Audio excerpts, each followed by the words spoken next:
दोस्तों, ये शिक्षा देने वाली छोटी कहानियाँ, ज्ञान देने वाली कहानी, इस कहानी से आपको ये समझाने से आसानी होगी कि अपनी समस्याओं को कैसे ख़त्म किया जाए। कहानी के द्वारा आपको बहुत ही अच्छे तरीक़ों से किसी भी समस्या का समाधान करने की प्रेरणा मिलेगी। यही हमारा मुख्य उद्देश्य है। कहानी को पूरा अवश्य पढ़ें, कहीं कोई महत्वपूर्ण बात आपसे छूट न जाए। एक बार दो दोस्त थे जिनका नाम रमन और दिनेश था। वे दोनों बहुत अच्छे दोस्त थे। स्कूल टाइम से ही उन दोनों में दोस्ती थी। दोनों के घर भी पास पास ही थे, जिससे वे दोनों आपस में बहुत समय बिताते थे।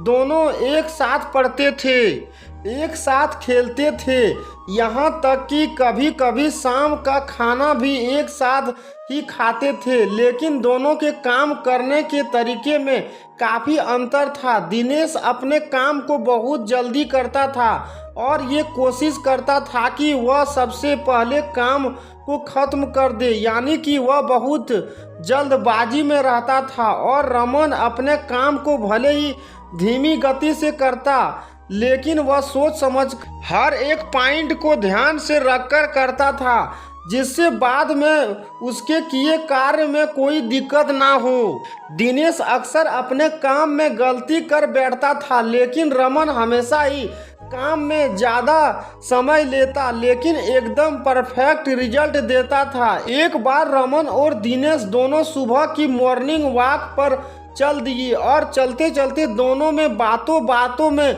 बहस होने लगी। मैं तुझसे तेज दौड़ सकता हूँ। अब दोनों दोस्तों में बातों में शर्त लग गई कि आज देख ही लेते कौन ज़्यादा तेज दौड़ सकता है। दोनों दौड़ लगाने के लिए तैयार हो गए। थोड़ी देर में दौड़ शुरू हो गई। कुछ दूर दौड़ने के बाद रमन रुक जाता है और अपने जूतों में कुछ देखने लगता है। रमन को रुका देकर दिनेश ने रमन से कहा, क्या हुआ, रुक क्यों गए? क्या तुम मेरे साथ दौड़ नहीं कर सकते? रमन ने कहा, मेरे जूते में कुछ कंकड़ घुस गए हैं।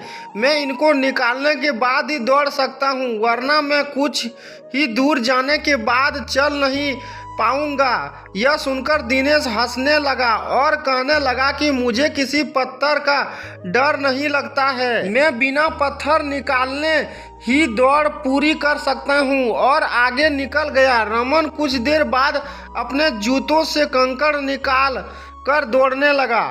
अब दिनेश के जूतों में धंसे कंकड़ उसके पैरों में चुभने लगे थे, और थोड़ी दूर चलने के बाद दिनेश के पैर बहुत ज़्यादा घायल हो चुके थे। पैरों से खून बहने लगा और दर्द से बेहाल दिनेश जमीन पर लेट गया। अब रमन कुछ आगे जा चुका था। दिनेश ने रमन को आवाज़ लगाकर मदद करने को कहा। रमन वापस अपने दोस्त के पास आया और उसकी मदद करने लगा। उसके पैर खून से लथपथ हो गए थे। रमन अपने दोस्त को घर लेकर आया, फिर उसके पैरों में दवाई लगाई। जब दिनेश का दर्द सही हो गया, अब दिनेश को अपने किए पर पछतावा होता है।